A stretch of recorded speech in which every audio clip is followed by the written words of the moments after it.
औरतों को यहाँ पे बुलाया जा रहा है 500 रुपीज दे करके, और खाने के लिए, बिरयानी के लिए, मेनली बिरयानी के लिए औरतों को यहाँ 500 रुपीज में बुलाया जा रहा है यहाँ पे रोकने के लिए। अब आप मुझे ये बात बताइए कि 500 रुपीज में क्या होता है आजकल। औरतें अपना घर छोड़कर, अपने बच्चे, अपना हस्बैंड, अपने मम्मा पापा, अपनी पढ़ाई सब छोड़ के वो यहाँ आए। Sir, what is 30A?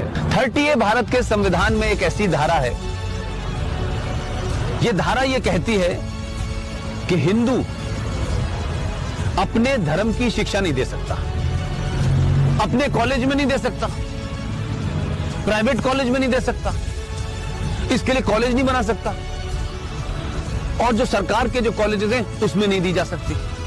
लेकिन एक धारा है 30, वो 30 धारा मुसलमानों को इस बात की इजाजत देती है कि वो अपनी मजहब की शिक्षा के लिए कॉलेज खोल सकते हैं, वो मदरसे चला सकते हैं, क्रिश्चियन अपने मदरसे चला सकते हैं, स्कूल इंस्टीट्यूशन चला सकते हैं जहां वो अपने मजहब की शिक्षा दे सकते हैं। मेरा सवाल यह है, क्या संविधान के निर्माताओं को इस बात का बोध नहीं था कि सिन्नी जी, अगर आप अपने धर्म की शिक्षा आपको नहीं मिलेगी तो आप में संस्कार कहां से आएंगे, आप में फेथ कहां से आएगा, आप वेद क्या हैं, पुराण क्या है, कैसे जाए। भाइयों, जय श्री राम। आप सबको बोलना चाहती हूँ कि 11 तारीख को हार सिर्फ एक पार्टी की नहीं, एक धर्म की भी हुई है। मैं सोच रही थी कि नहीं बोलूं, पर मुझे बोलना पड़ा। और पता है क्यों? मैं बोलना चाहती हूँ कि आज एक पार्टी है जो तुम्हें जगा रही है, कल नहीं आएगी ऐसी पार्टी जो तुम्हें जगाएगी। वो तुम्हारे धर्म के लिए लड़ रही है, तुम्हारे लिए लड़ रही है। हमारा कर्तव्य बनता है कि ऐसी पार्टी का साथ दे।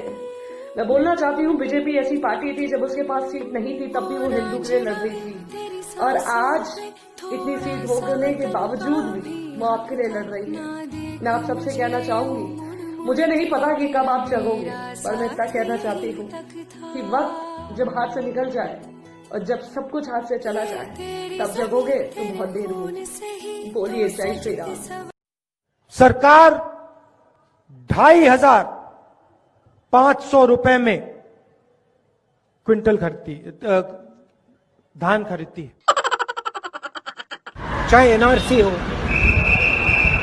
चाहे एनपीआर हो, ये हिंदुस्तान के गरीब लोगों पर एक टैक्स है। राहुल गांधी कुछ नहीं, राहुल गांधी को मिटाना चाहता है, मैं सेल्फ को नष्ट करना चाहता हूं। अरे कहना क्या चाहते हो? बड़े एयरपोर्ट बनेंगे, किसान सीधा जाके अपना माल एयरपोर्ट में बेचेगा, किसान सीधा जाके अपना माल एयरपोर्ट में बेचेगा। 30,000 crore rupees given to Mr. Anil Ambani. Then what do we do? He's never made an aircraft in his life. Tariq पीर ज्यादा, तुम पीर कम और जिहादी ज्यादा हो। चुपचाप बैठो, हमारी आर्मी के बॉडी गिराओगे? इतनी हिम्मत तुम्हारी? पहले भीख मांगो जाके। फटा बनियान पहन के भीख मांग रहा था, तुम्हारी फोटो पूरी पाकिस्तान में चल रही है सोशल मीडिया में, और यहाँ एक ही सूट पहन जाके चिल्ला रहा है। बैठ जाओ, ज्यादा पास मत आना स्काइप के, बच्चे डर जाते हैं। कुछ लोग मुझे कमेंट सेक्शन में मोदी जी का चमचा कह रहे हैं, तो मैं उन लोगों को ये बोलना चाहूंगी कि मैं मोदी जी की चमची नहीं हूँ, मैं उनकी भक्त हूँ, और चमचे तो कहीं और ही मिलेंगे। जय हिंद। अस्सलाम वालेकुम। टिकटॉक की आवाम कैसी है पब्लिक भाई? आज मैं बात करूंगा सीएए के ऊपर। अगर सीएए ये है कि पाकिस्तान, अफगानिस्तान और बांग्लादेश में हिंदुओं पे जुल्म हो रहा है और आप उन्हें यहाँ बुला के नागरिकता दे रहे हैं इसलिए कि उनके ऊपर जुल्म हो रहा है, अगर ये सीएए है तो भाई मैं सीएए को सपोर्ट कर रहा हूँ। मैं अपने मुसलमान भाइयों को एक मिसाल दे देता हूँ।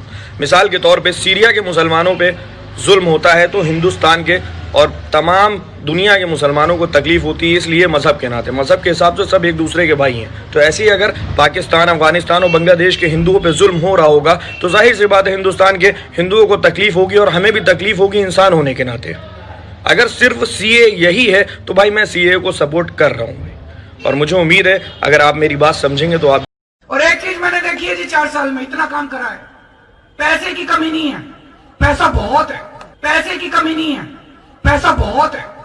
फिजूल खर्ची बंद कर दें और अगर करप्शन खत्म कर दें, सरकार में पैसे की कमी नहीं है, सरकार में पैसे की कमी नहीं है, नीयत की कमी थी अभी तक। मैं बार बार इनको बोलता हूं पैसे की कमी नहीं होने दूंगा, फिर से कह रहा हूं, पैसे की कमी नहीं होने दूंगा। दिल्ली के कर्मचारियों की तनख्वाह दी जा सके इसके लिए, और दिल्ली के और बाकी जरूरी काम तुरंत ऑफिस के चलाए जा सकें, इसके लिए 5,000 करोड़ रुपए की मांग की है।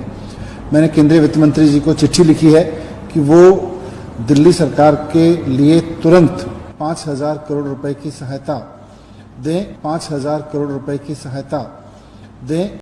कौन है ये ओवैसी? इसके वालिद का नाम क्या था? इसके दादा का नाम क्या था? इसके दादा का नाम रिजवी था। रजाकारों की फौज हिंदुस्तान की फौज से लड़ने के लिए किसने बनाई थी? इसके वालिद सलाउद्दीन ओवैसी, दंगाई, जो लोगों ने हैदराबाद को पाकिस्तान में मिलाने के लिए 1 लाख रजाकारों की फौज बनाई, उसके वारिस भारत की पार्लियामेंट में खड़े होकर के हिंदुओं पे एहसान कर रहे हैं कि हम नहीं गए, हम तो यहीं रह गए। भाई चले जाते, हम कह रहे तो हमारे लिए मुसीबत खत्म हो जाती। आपने यहां रह के एहसान नहीं किया, यहां रह करके जो बचे कुचे मुसलमान थे उनमें फिर जहर भर दिया आपने। इसलिए कश्मीर में भी कोई कुछ बोलता है तो आप चुप रहते हैं, इसलिए यूपी के रामपुर का एक पागल कुछ बोलता है फौज के बारे में तो भी आप चुप रहते हैं, इसलिए इस देश में रोहिंग्या मुसलमानों के लिए लोग